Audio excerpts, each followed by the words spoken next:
Susan Richards took a deep breath as she stood by the window of the Baxter Building and gazed out at a city bathed in darkness.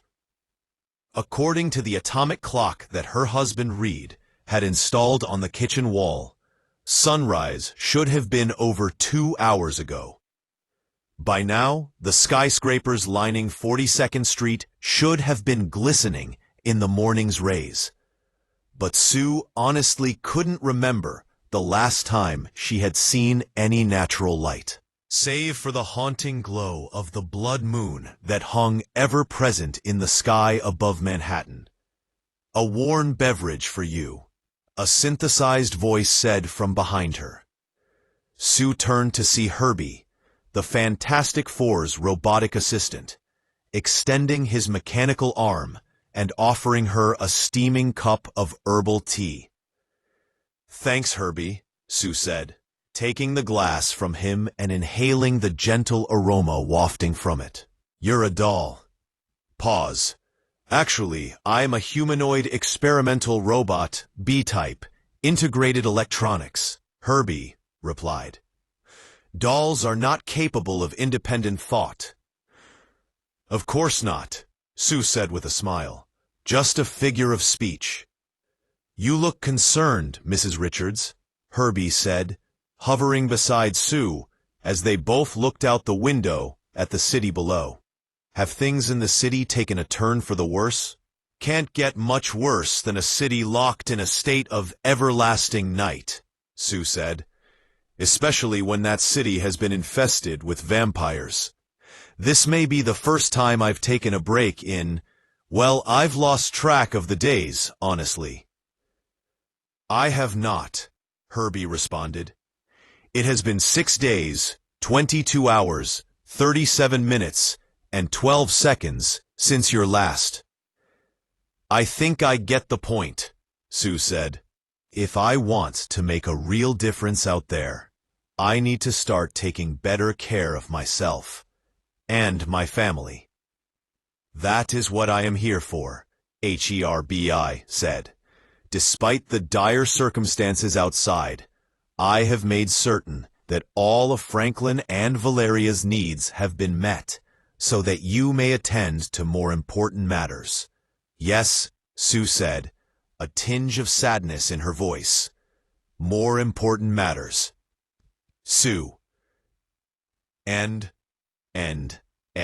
I am sorry if the words I chose offended you in any way," Herbie responded.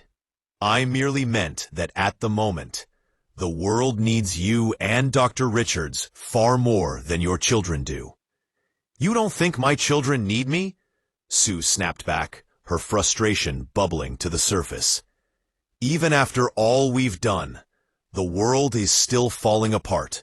And instead of being there for Franklin and Val, I've handed them off to a robot nanny.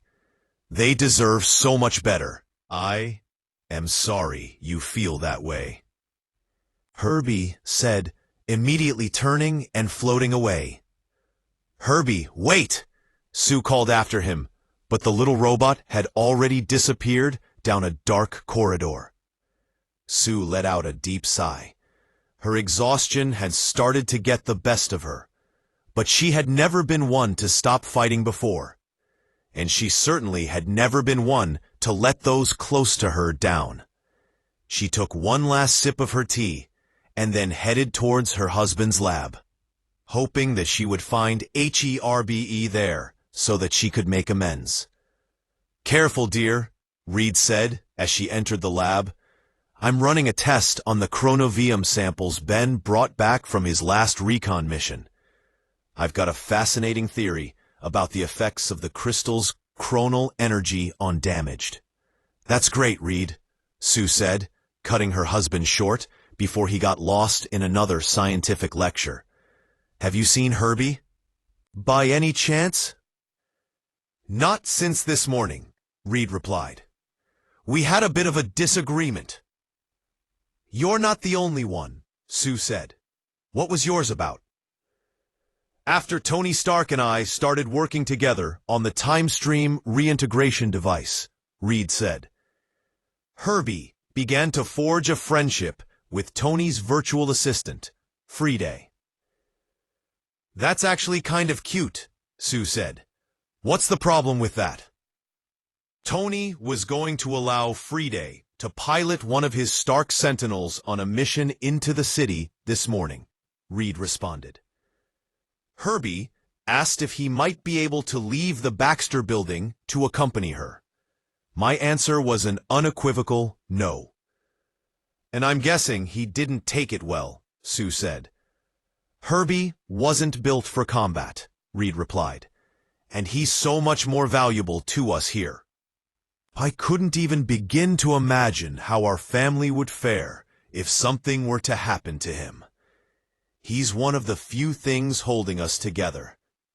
"And you told him that last part, right?" Sue asked, already knowing the answer. "I might have been a bit too distracted by my experiments at the time to expand upon my reasoning," Reed replied sheepishly. "Nothing new there," Sue said. "So Herbi was already feeling undervalued.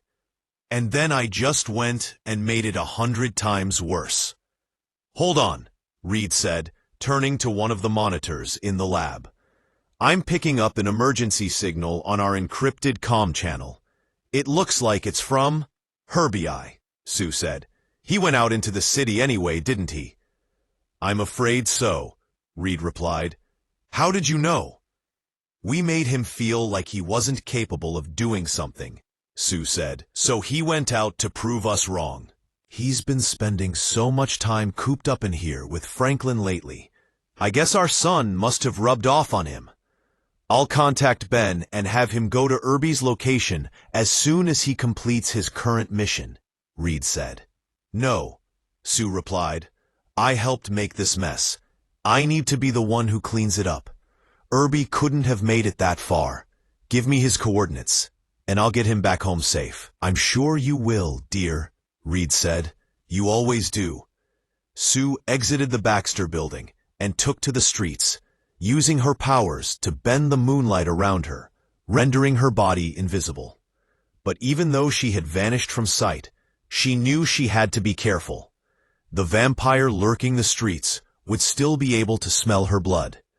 Fortunately, Herbi's locator signal was only a few blocks away, near Grand Central Station. As Sue headed east on 42nd Street, she saw a horde of vampires engaged in battle with an unexpected group of heroes, a scrappy scurry of squirrels. She was about to generate a force projectile to save the small creatures, but she soon realized that they were holding their own against the vampires. Perhaps they were part of Squirrel Girl's personal army, Sue thought, as the tiny rodents gnawed and clawed at their foes in a frenzy. And if they weren't, they certainly should be. As the chittering robots chased the vampires from the scene, Sue continued on her quest to find Herbi. Just before she reached Grand Central Station, she heard a voice from behind her. But it wasn't mechanical like Herbi's. This one sounded ethereal, as if it was speaking to her from beyond the grave. "I know you're there, lady," it said. Sue turned around and looked for the source of the voice, but couldn't seem to find where it was coming from. "Down here," the voice said. Sue gazed down to see a small basset hound near her feet. Its semi-transparent body glowed a gentle blue. "Fine. My senses work a lot different now that I'm on the other side," he continued. "Can't hide much from this old pooch." "I've seen you before," Sue said, kneeling down next to the ghostly dog. "You belong to Steven, don't you? I'm sorry. What was your name again?" "Ignore." "Fine." "Bats," the haunting hound replied. "And I don't belong to no one. But yeah, Strange and I do hang out a bit. I think the doc took off somewhere to try and get to the bottom of this moon mess. So I've been getting out of the sanctum on my own every now and then." "Isn't he worried you'll be harmed?" Sue asked, her invisible hand passing right through the ghost dog's head as she reached out to pet him. "Maybe," Bats replied, "but he shouldn't be. First off, I'm already a ghost. It's not like I could die again. And second, you humans tend to underestimate what us little guys are capable of. Yes. No. They're definitely not perfect. I think everyone can always be a bit better. It's a different time, because we are living in different timelines, and things might be a bit different. End of discussion. Sue said, her thoughts drifting back to Herbie. Hey, we do. Speaking of which, you haven't seen a small robot nearby, have you? End parentheses. I saw a robot all right, Bats replied, but it sure as heck wasn't small.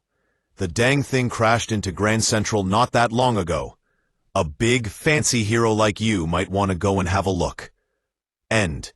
Thanks, Sue said, picking up her pace as she rushed down the block toward the terminal to see what Bats was talking about.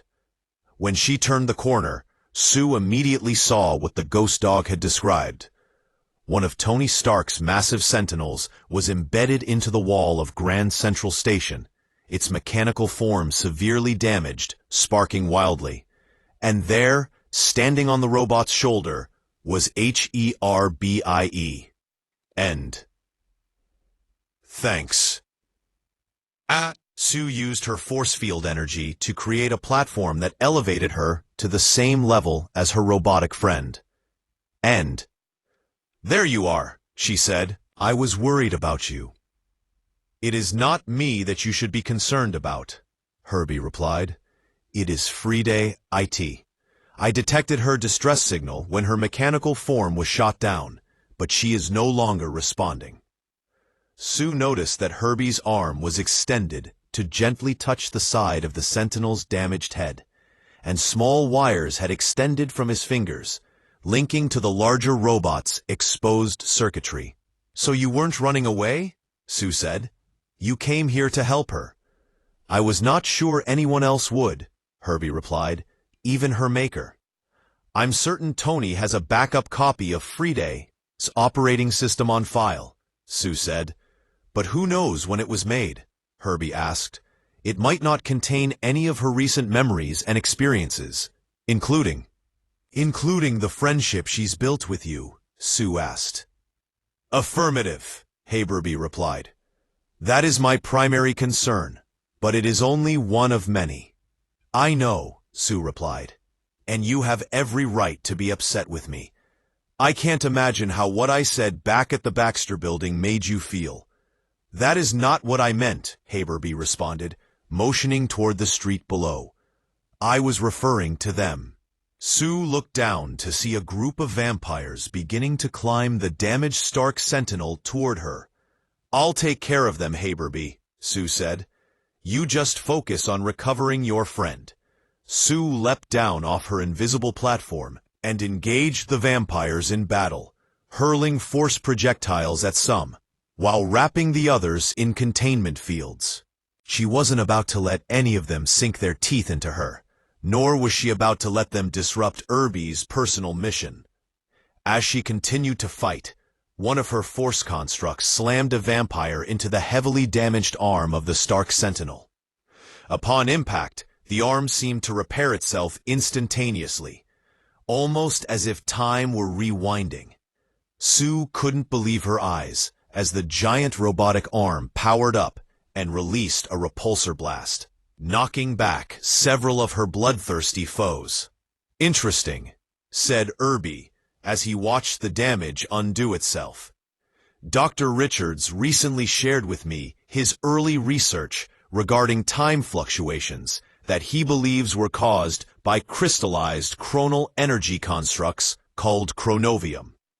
I'm sure he would appreciate any additional data we could collect in the field. Unfortunately, Sue didn't have time to explore this phenomenon any further, not even for her husband. The number of vampires was continuing to grow, and she could barely keep up with their attacks. The mental fatigue she had experienced earlier was now affecting her physically as well. She erected a force field around herself, preventing the vampires from reaching her, but she knew she could only hold it for so long. Do not fear, Mrs. Richards, Herbie yelled from above, his metallic voice somehow reassuring. Help is on the way. Sue expected to see the rest of the Fantastic Four arrive on the scene. But instead, a tiny army of spider bots skittered into sight. Some began to fire laser blasts at their fanged foes, while others detonated themselves around the vampire's feet. Never underestimate the little guys, Sue said, remembering what Bats had told her. Soon, the number of vampires had dwindled enough that Sue was able to drop her protective field and finish off the remaining few herself. For once, she took great pleasure pummeling the vampires into submission. "Are these friends of yours, too, Herbie?" Sue said, looking at one of the tiny spider bots. "They are now," Herbie said. "They claim that they heard Friday's distress call as well, and came running as fast as their tiny legs could carry them." Sue said, examining a spider bot more closely. "They don't look like Peter's work." "They tell me they were built by a different Parker," Herbie replied. "Penny, I believe, though I may be mistaken. Their programming language is decades beyond my own, and also in Japanese." "Well, it's not their creator I should be thanking anyway," Sue said. "It's them. And you." "Me?" Herbie said, surprised. "Why?" "Because your little adventure reminded me of why we've been trying to keep you safe in the Baxter building to begin with," Sue replied. "Because I am a valuable tool that you cannot risk losing?" Herbie asked. "You're not valuable because you are a tool, Herbie," Sue said. "The reason we can't risk losing you is because you're family. Tools can be replaced. You can't. And while you may not have been designed to fight off vampires, maybe we haven't been giving you enough credit for what you're truly capable of." "Your words touch me, Mrs. Richards," Herbie said, "deep in my central processing core." "Glad to hear it," Sue said, wrapping herself and Herbie in a shroud of invisibility. "Now, let's get you back home safely. Once we restore Frida's memory files and get them back to Tony, I'm going to talk to Reed about giving you a few upgrades." MP. "As it turns out, I am perfectly happy just the way I am," Herbey said, a smile flashing across the digital display on his face. "Though I suppose a few lasers could come in handy now and then." Stop it.